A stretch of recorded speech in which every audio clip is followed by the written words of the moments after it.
नमस्कार साथियों, स्वागत है आप सभी का इस वीडियो में। तो इस वीडियो में आज मैं आपके सामने जिस टॉपिक को डिस्कस करने जा रहा हूँ वो है आर्टिकल्स। मैं आपके लिए कुछ सेंटेंस लेकर आया हूँ जिनमें आर्टिकल से रिलेटेड कुछ आपको एरर देखने को मिलेंगे। उन एरर्स को हमें आइडेंटिफाई करना है और उनको रेक्टिफाई करना है। जहाँ पर ज़रूरी है वहाँ आर्टिकल लगाना है, जहाँ पर ज़रूरी नहीं है वहाँ से आर्टिकल को हटाना है। ठीक है, तो चलिए शुरुआत करते हैं आज के हमारे पहले क्वेश्चन से, जो ये रहा आपके सामने। तो इसमें दिया है, of the two solutions the second was definitely better. Sentence को पढ़ने से हमें ये समझ में आ रहा है कि दो में से किसी एक का चॉइस किया जा रहा है। तो जब कभी भी ऐसा क्वेश्चन मिले जिसमें दो में से किसी एक का हमें चॉइस करना पड़े, एक को चूज़ करना पड़े, और उसको बेहतर दिखाने के लिए जब एडजेक्टिव के कंपैरेटिव डिग्री का यूज़ किया जाए, जैसा कि इसमें दिखाया गया है दोस्तों, बेटर। बेटर क्या है? गुड का कंपैरेटिव डिग्री है। तो हमेशा उस कंपैरेटिव डिग्री के पहले आर्टिकल द का यूज़ होता है। आपको जब कभी भी दो में से किसी एक को चूज़ करना पड़े और उसको चूज़ करने के लिए better mean in the sense comparative degree का यूज़ किया जाए, तो उस कंपैरेटिव डिग्री के पहले हमेशा आर्टिकल द का यूज़ किया जाएगा। तो ये क्या हो जाएगा? Of the two solution the second was definitely the better, यानी कि जो सेकेंड सोल्यूशन था वो बेहतर था पहले की तुलना में। ठीक है, तो इसमें चूज़ किसको किया जा रहा है? बेहतर है बताने के लिए सेकेंड को। ठीक है, तो दो में से एक चूज़ किया जा रहा है, एक को अपना चॉइस माना जा रहा है। कौन सा है? Second, which is the better. तो यहाँ पर बेटर से पहले क्या आ जाएगा? Article the. क्यों आएगा? क्योंकि हम दो में से एक को चूज़ कर रहे हैं और उसको बताने के लिए हम यहाँ पर कंपैरेटिव डिग्री का यूज़ कर रहे हैं। किसके? एडजेक्टिव के। तो जब भी दो में से किसी एक को चूज़ करना हो और उसको बताने के लिए कंपैरेटिव डिग्री का यूज़ किया जाए ना, तो उस कंपैरेटिव डिग्री के पहले हमेशा आर्टिकल द का यूज़ होता है। ये आपको हमेशा याद रखना है। ओके, चलिए नेक्स्ट क्वेश्चन को देखते हैं। अब देखिए हमारा अगला क्वेश्चन है, I have been inform that mister Clinton visits Rajasthan following month. क्या इसमें कोई एरर है या नहीं है? चलिए समझते हैं। तो ध्यान से पढ़ने पर इस सेंटेंस को हमें एक चीज़ ये दिख रहा है। अगर हम यहाँ देखें, मिस्टर क्लिंटन विजिट्स राजस्थान, तो विजिट्स मतलब ये क्या हो रहा है? इसमें प्रेजेंट इंडेफिनिट यूज़ किया गया है। ठीक है, और इसमें फॉलोइंग मंथ लिखा है, देखिए यहाँ पर, यानी कि इसमें फ्यूचर की बात किया जा रहा है। इसमें किसका बात किया जा रहा है? फ्यूचर की बात किया जा रहा है, और इसमें प्रेजेंट इंडेफिनिट दे दिया है। तो ये तो सही मेल नहीं खा रहा है। तो फ्यूचर, आपको एक कॉन्सेप्ट याद होगा, टेंस में मैंने आपको बताया था कि जब कोई चीज़ फ्यूचर में फिक्स हो, उसका टाइम फिक्स हो कि वो होगा ही एक फिक्स टाइम पे, तो उस कंडीशन में हम फ्यूचर का जो एक्शन है उसको बताने के लिए प्रेजेंट इंडेफिनिट का यूज़ कर सकते हैं। तो ये भी गलत नहीं है। ये जो पार्ट सी है ना, इसमें भी एरर नहीं है। अब इसमें एरर नहीं है तो एरर होगा डेफिनेटली पार्ट 4 में। तो यहाँ पर क्या हो जाएगा दोस्तों? यहाँ पर आ जाएगा द। क्या आ जाएगा? द आ जाएगा। द फॉलोइंग मंथ होगा। द फॉलोइंग मंथ हो गया, यानी कि ये स्पेसिफिक हो गया क्या कि अगले मंथ ही, यानी कि नेक्स्ट मंथ ही जो मिस्टर क्लिंटन है वो राजस्थान जाएंगे। अगर हम यहाँ पर द यूज़ ना करेंगे, नहीं करते हैं यहाँ पर द का यूज़, क्या होता है, इससे हमें पता नहीं चल पाता कि अगले महीने, तो कौन से अगले महीने, क्योंकि अगले आने वाले समय में तो काफ़ी नेक्स्ट मंथ होने वाले। लेकिन अगर मैं द कर दूँ, द फॉलोइंग मंथ, मतलब ठीक अगले माह, इसका अर्थ ये निकलता है। मतलब हमें पता चल गया कि किस स्पेसिफिक मंथ के बारे में बात किया जा रहा है जब मिस्टर क्लिंटन राजस्थान जाएंगे। ओके, तो यहाँ पर क्या हो जाएगा? द आ जाएगा फॉलोइंग के पहले। चलिए बढ़ते हैं नेक्स्ट क्वेश्चन पर। देखिए दोस्तों, हमारा नेक्स्ट क्वेश्चन है, in the field of invention the credit goes to a man who convinces the world. यहीं पर थोड़ा डाउट आ गया है। चलिए आगे देखते हैं। With his arguments not to the man who simply thinks. अब यहाँ पर देखिए, ये ध्यान से पढ़िए, the credit goes to a man who convinces the world. इसमें कुछ आपको एरर लग रहा है कि नहीं लग रहा है? The credit goes to a man who convinces the world. तो जिस पर्सन के बारे में, जिस मैन के बारे में बात किया गया है ना इस सेंटेंस में, वो ऑलरेडी नोन है। कैसे नोन है? कि हु कन्विंसेस द वर्ल्ड, मतलब जो वर्ल्ड को कन्विंस करता है, मतलब जो वर्ल्ड को कन्विंस करता है उसके बारे में हमें नॉलेज है। तो जब हम उसके बारे में जानते हैं, उसके बारे में हमें नॉलेज है, तो यहाँ पर तो आर्टिकल ए नहीं होना चाहिए, क्योंकि ऑलरेडी नोन है। आर्टिकल ए किसके लिए यूज होता है? जो पर्सन या जो मैन अननोन होता है। तो यहाँ पर आर्टिकल ए नहीं होगा। क्यों? क्योंकि यहाँ पर जो पर्सन या फिर जो मैन के बारे में बात किया जा रहा है, किसी स्पेसिफिक मैन के बारे में बात किया जा रहा है, वो नोन है। तो यहाँ पर आर्टिकल ए नहीं आएगा दोस्तों, बल्कि ए की जगह क्या आ जाएगा? आर्टिकल द का यूज़ होगा। क्यों होगा? क्योंकि वो पर्सन नोन है, उसके बारे में हमें इन्फॉर्मेशन है, क्योंकि वो वर्ल्ड को कन्विंस करता है, इसीलिए उसके बारे में हमें इन्फॉर्मेशन है। तो यहाँ पर आर्टिकल ए ना होकर के आर्टिकल द का यूज़ होगा। ओके, चलिए बढ़ते हैं नेक्स्ट क्वेश्चन पर। देखिए हमारा नेक्स्ट क्वेश्चन है, he claims to be a scientist but in reality he does not even know ABC of science. अब इस सेंटेंस में कोई एरर है क्या? तो ध्यान से पढ़ेंगे एक बार फिर से। He claims to be a scientist but in reality he does not know even ABC of science.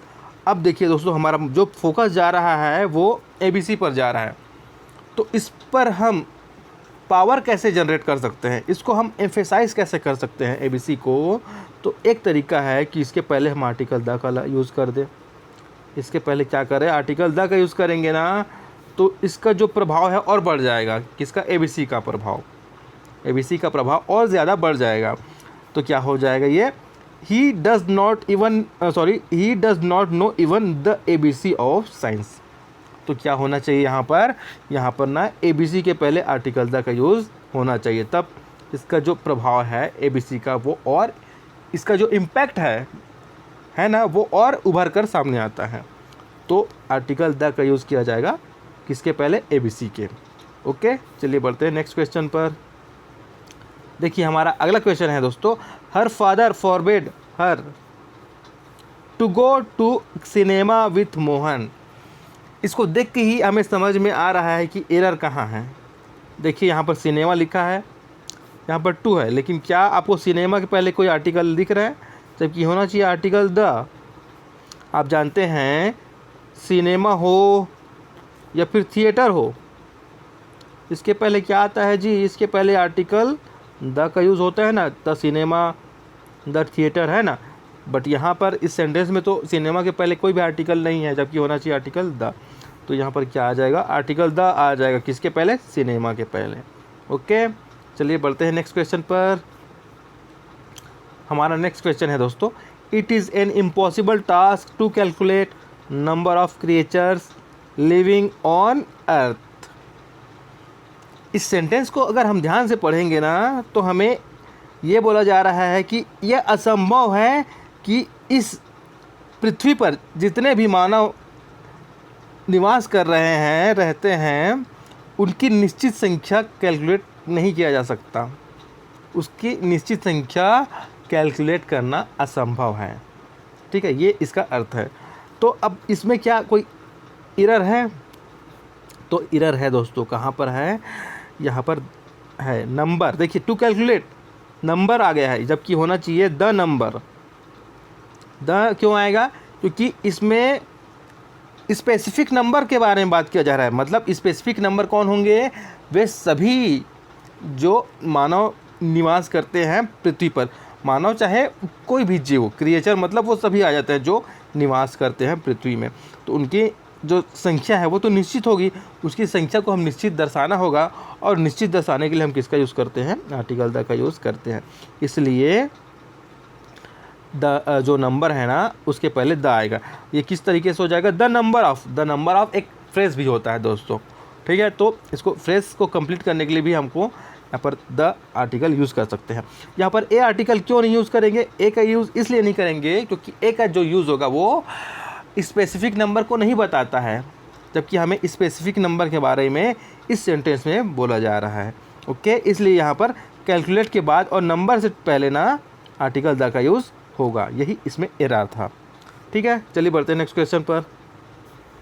तो हमारा नेक्स्ट क्वेश्चन है दोस्तों, देखिए, the man is the only living creature that can speak and smile. अब देखिए इसको ध्यान से पढ़ेंगे तो यहाँ पर देखिए मैन किसी स्पेसिफिक मैन के बारे में बात किया जा रहा है क्या? नहीं, इसमें संपूर्ण मानव प्रजाति के बारे में बोला जा रहा है। तो जब कभी भी मैन का यूज़, जो वर्ड मैन है ना, इसका यूज़ संपूर्ण मानव प्रजाति के लिए किया जाता है तो उसके पहले कोई आर्टिकल नहीं लगता है दोस्तों। इसके पहले कोई भी आर्टिकल का यूज़ नहीं होगा। ये क्या हो जाएगा? Man is the only living creature that can speak and smile. तो यहाँ पर जो आर्टिकल द का यूज़ हुआ है ना, वो अननेसेसरली हुआ है, वही इसमें एरर है। ओके, चलिए बढ़ते हैं नेक्स्ट क्वेश्चन पर। अच्छा, इसमें एक चीज़ और बता दूँ, क्योंकि ये संपूर्ण प्रजाति के लिए यूज़ हुआ है ना, इसलिए इसमें आर्टिकल का यूज़ नहीं होगा। लेकिन अगर हम किसी स्पेसिफिक मैन के बारे में बात करें, किसी निश्चित व्यक्ति के बारे में बात करें ना, तो वहाँ उस व्यक्ति के जो मैन है ना, उसके पहले आर्टिकल हम का यूज़ कर सकते हैं। लेकिन जब मैन का यूज़ पूरे मानव प्रजाति को दर्शाने के लिए किया जाए तो हम आर्टिकल का यूज़ नहीं करेंगे। ओके, चलिए देखते हैं अगला क्वेश्चन। तो दोस्तों देखिए हमारा अगला क्वेश्चन है, he is an atheist but today he is going to the church for offering prayer. यहाँ पर एक कॉन्सेप्ट मैं और बताता हूँ जो आपको मैं ऑलरेडी बता चुका हूँ, बट क्योंकि यहाँ पर ये क्वेश्चन आ गया है तो मैं आपको बता देता हूँ। मान लो कोई जगह है, जैसे कोई स्कूल हो गया, कोई अस्पताल हो गया, कोई मंदिर हो गया, है ना, तो ये कुछ स्पेशल पर्पस के लिए बनाए जाते हैं। जैसे मंदिर के इस पर्पस के लिए बनाया जाता है, मंदिर पूजा करने के लिए बनाया जाता है। जो अस्पताल होता है वो क्यों बनाया जाता है? वो इलाज के लिए बनाया जाता है। जो स्कूल होता है वो किस लिए बनाया जाता है? तो स्कूल पढ़ाई के लिए बनाया जाता है। तो जब हम इन जगहों पर उस पर्पस हेतु जाते हैं जिस पर्पस के लिए इन्हें बनाया गया है, तो उसे हम कहते हैं दोस्तों प्राइमरी पर्पस। उसको हम कहते हैं प्राइमरी पर्पस। लेकिन जब हम उन्हीं स्थानों पर किसी अन्य पर्पस के लिए जाएं तो उसे कहते हैं सेकेंडरी पर्पस। उसको क्या कहते हैं? सेकेंडरी पर्पस कहते हैं।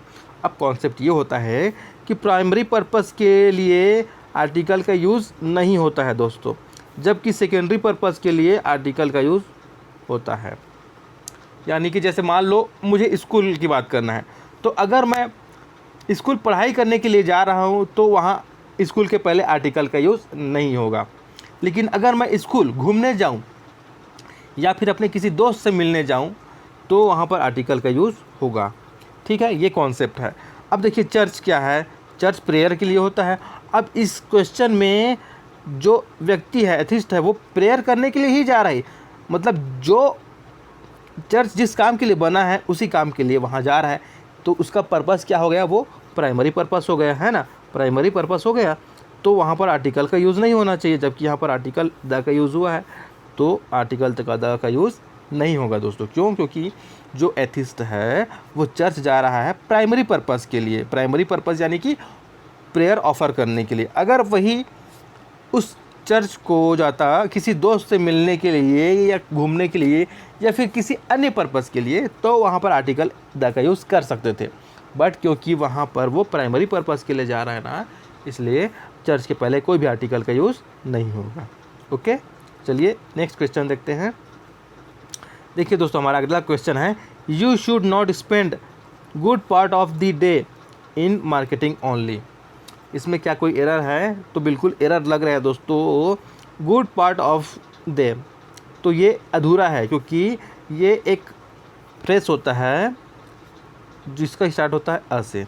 क्या है? एक आर्टिकल है, इनडेफिनिट आर्टिकल है, तो a good part of the day होता है दोस्तों।